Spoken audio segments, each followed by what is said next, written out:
สั่งสู้ปีมาเฮ็ดไหลเอาซื้อนางลองเฮาเมากวางอำทางพี่เฮ็ดทั้งน้องนางไหนอยากใส่เด้อเหมือนสู่สายบ่มีเผาเป็นสังเลมาเข้าต่างหากกวางเอาใส่นางมือเฮ็ดที่สองผู้จึงเอาต่างหากมือที่สองมันเกือบต่างหักอันมีให้กันพร้อมทบกันไหล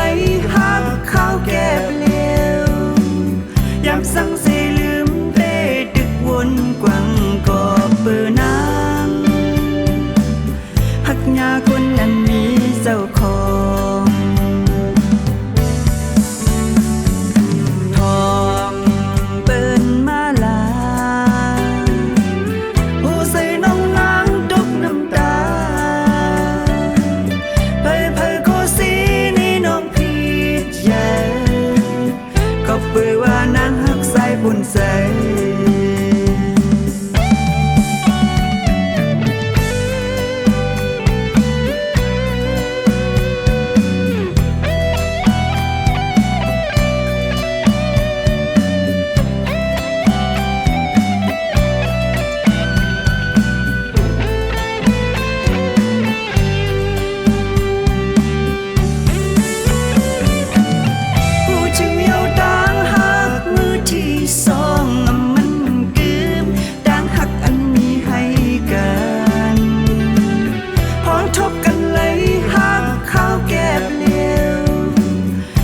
สั่งเสลืมเต้ดึกวนกวังก็เปิดน้